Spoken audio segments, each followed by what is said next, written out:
May 16th, 2024. Well, don't need the relic to have those nightmares now. The past couple nights, it's been just those same crazy colored abstract dreams that turn into that mouth. That was until earlier today.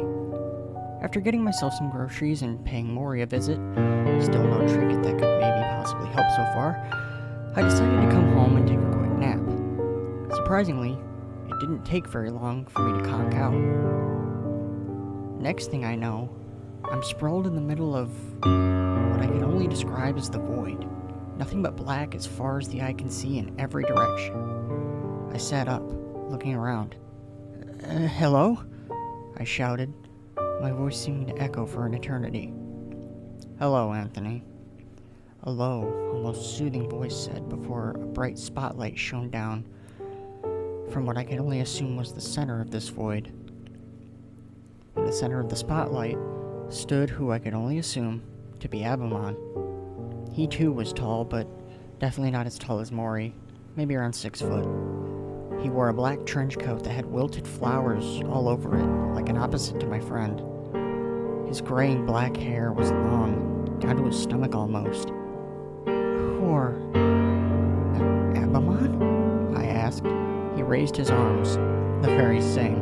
I'd have been offended if you'd forgotten the name already after all Maury already told you about me, he said, smirking. Certainly heard enough to know you're not good news, I said, glaring. Oh, come on now. You've only heard his side of the story. Not that I have the time to explain my side.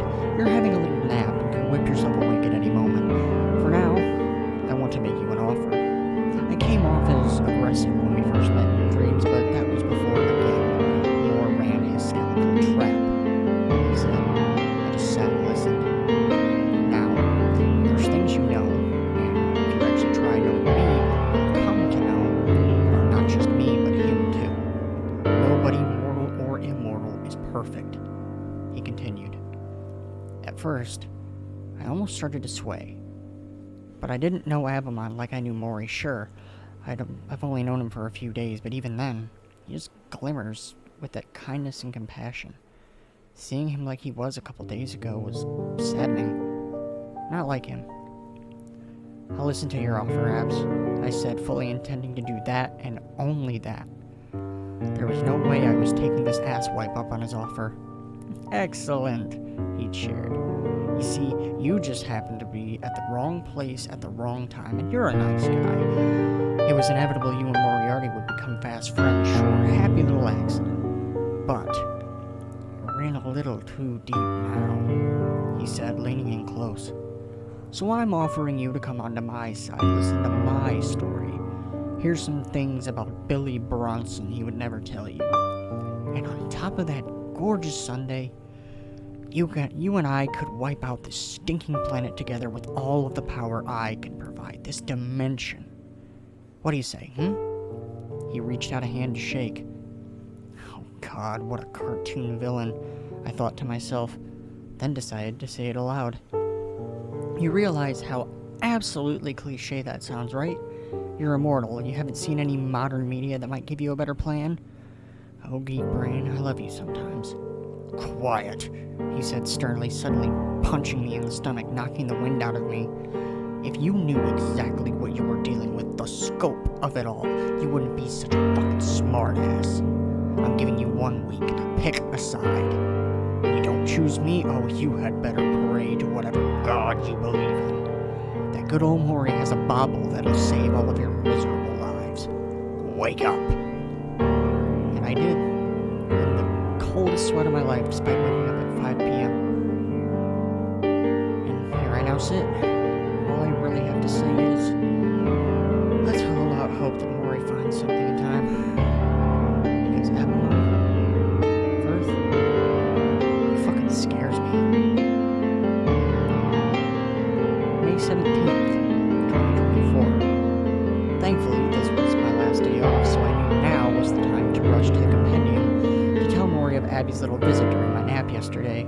So bright and early this morning, 9 a.m., I got myself ready and sped my way over there. I had to tell myself to cool my jets as I almost raced up to the door to barge in before realizing Maury isn't going anywhere, slow your roll. I took a deep breath and headed inside. Morning, Maury, I said. Good morning, Anthony, he responded, just as monotone and ugly as I did. I smiled. Any luck yet? I asked. Maury turned from the shelf he'd been digging through and shook his head, looking down. Nothing yet. I've had a few objects that spoke to me, if you will, but that's all I get to know. Whether they're good or bad and how much. I can't just solve them. Some of these relics take decades to rejuvenate their power, he explained. I sat and listened, my brain going off into Middle-earth territory at what he was saying. After a few moments of silence, I spoke up. Abs paid me a little visit yesterday, I said. Maury looked up quickly. Oh no. Did he say anything this time? He asked.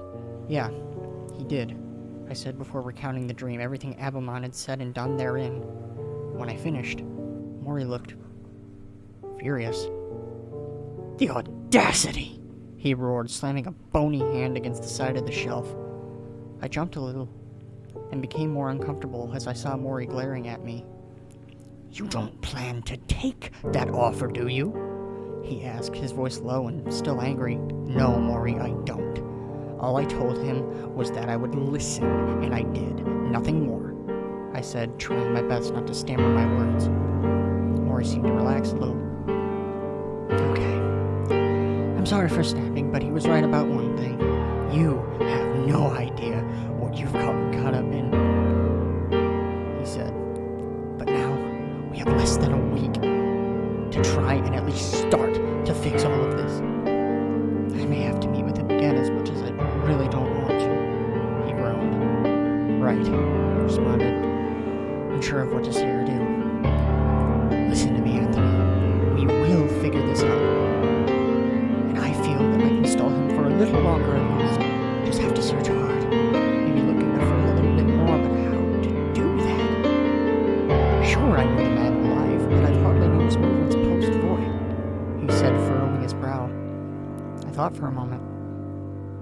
What if I can try to coax some of his, as you put it, post-void actions and movements? I asked. I don't know, Aunt. That feels too risky for me. You seem like a strong-willed individual, don't get me wrong. But Firth is unpredictable, and you know that. You didn't expect him to wallop you, a good one, in the stomach. So Lord knows what he'll do if he gets even slightly suspicious as to why you're asking so many questions, he said, rubbing the back of his neck. It's why I say I should be the one paying him a visit. But if you truly feel you can squeeze a couple questions from him without incurring his wrath, be my guest, he finished, gesturing as if to say, I ultimately can't stop you, it's your funeral. Well, that is if he decides to pay a visit again, I said. Maury simply nodded in agreement. To make things easier, you've got to have a phone here so I can reach you even outside the shop, I said. Yes, as a matter of fact. Let me jot down the number for you, he said, zooming his way to the back in his signature fashion. A moment later, he emerged with, of course, a post-it note with the store's number written on it. Thanks, Maury. I'm gonna head home, get some things done around the house, I said, readying myself to head out. And I'll keep up my search here, until dinner time at least, he chuckled. Right on. Talk to you later, I said, opening the door. Goodbye, he said, sounding a little more chipper now. I smiled softly. Even in the worst situation possible, he's still trying to keep his spirits up. Could learn a thing or two from him. So I'm in my car now, typing out this entry. I can only hope we can get this sorted out in time. Anthony out. Update. What the fuck? I stepped in the door to see what I can only assume is blood smearing the walls. What I thought was just abstract and chaotic smears. Then I looked closer. It was a message. Make a choice soon, or I start taking everything away from you, starting with your job. I almost laughed, but then stopped myself. Those words from both Moore and Abelmon echoed in my mind. Hearing a little too deep now. And then I thought about my little meeting with Abelmon yesterday. How he'd said that I didn't see the full scope, that this whole dimension's destruction hinged on things, factors I didn't even see. The most I can do is pry something out of him. May 20th, 2024. A lot has happened the past couple of days, so let me get the most important things out of the way first. Dear God, I did not realize just how much of a psychotic monster Jackson Firth is. It took me a couple tries, but yesterday I finally squeezed my way into the void again. This time, Firth was waiting for me. "You wanted to speak to me?" he asked, a small smirk on his face. Shit, I thought. Don't tell me he knows what I'm here for and why. I did. Wanted to ask a couple questions about you. I feel it's only fair, considering Maury gave me so much info on just himself. Sure, it was ultimately about you, but I learned so much more about him as a result. Surely it's fair, I said, fighting to keep my voice from shaking the entire time. There was the longest silence in eternity, as he seemed to really soak in all I had said. Finally, he answered. "All right. You make a good point, sport. It is only fair, I suppose," he said. I now also had to fight breathing a sigh of relief too loud. He changes his already ever-changing mind. "So shoot, kid. What's your questions? I'll give you 2, he said, holding up 2 fingers. Question 1. What's your story? I asked. Oh, that's a good start. I'll give you the good bits. Before joining World War I, I had been a simple boy, 17. I had grown up in a very nice household, loving mother, adoring father. What's not to love? I'll tell you what. Other people. You've heard the saying, hell is other people, right? He asked. I simply nodded. Well, for me, I can't begin to tell you how true that was. Does it excuse me for what I've done? Of course not. But when every day is spent having everything you have, within and without, stolen, beaten, starved, you tend to lash out. I'm not kidding when I say this was every single day. Well, until I finally fought back. On that particular day, I'd been walking down the same old street, knowing the exact moment I'd get jumped. But my fears were short, as it would be only having one meal a day for months on end. And sure enough, when they appeared, I snapped, yanked out 2 of my pencils and jabbed them into each of their necks in a matter of seconds. There were 6 of them, and 1 of me. So naturally, I felt empowered. I felt good. And from that day forward, if anyone messed with me, they died. No questions asked, and before I knew it, I was back to 3 meals a day. But then the war struck, and you've heard all of that from Moriarty. So, on to the last question. He finished, putting his hands behind his back and tilting his head. I decided to make this last question simple, since it had been nagging at me anyhow. You had no intention of giving me a week, did you? Saw your little bloody message all over my walls, I said. It had taken me hours upon hours to wash all of that out. Not fucking fun. Suddenly, a demonic grin spread across his face. Oh, you're a smart one. No, I had no such intention, which reminds me, you have a phone call, he said before walking up to me and, for lack of a better phrase, punched me awake. I jolted up. Sure enough, my phone was ringing. I looked at the time. 8 a.m. I was going back to work tomorrow. Who on earth could be calling? I looked and saw it was my boss. Mr. Haddock? I picked up. Oh, I think we're past formal now. Tell me you're seeing this, he said, his voice almost monotone with what seemed like shock. Seeing what? I pressed. Then I heard what it sounded like outside. Sirens. And a lot of them. The diner! You don't live far. Look out your damn window! He yelled back, so I did. Oh my God, I muttered. The diner was engulfed in flames. Smoke, blacker than black, bellowing above the fire. And from all the way at my house, you could hear screaming. Screams of agony. But there was another sound, too. Laughing. Cackling.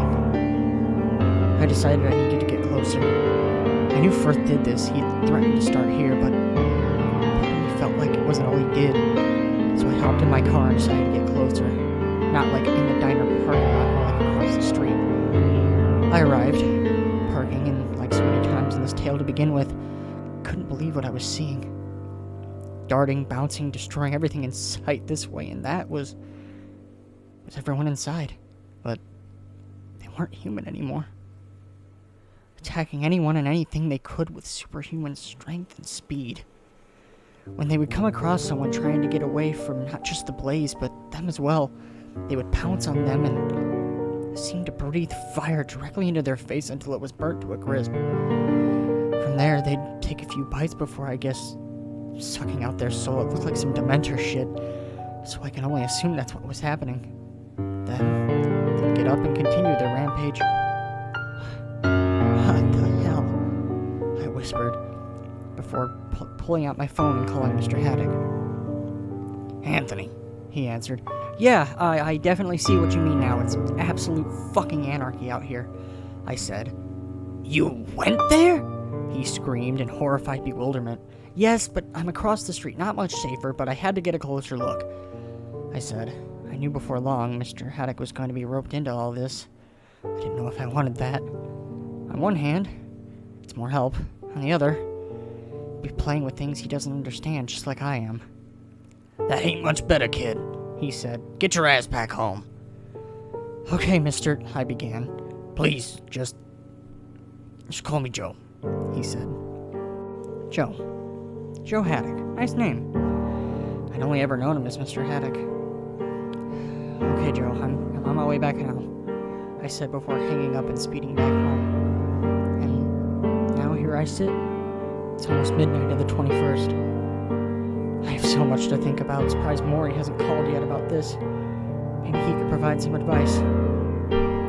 Do I pull Joe into this? Have the helping hand and toss him into the unknown? I don't know. Anthony out.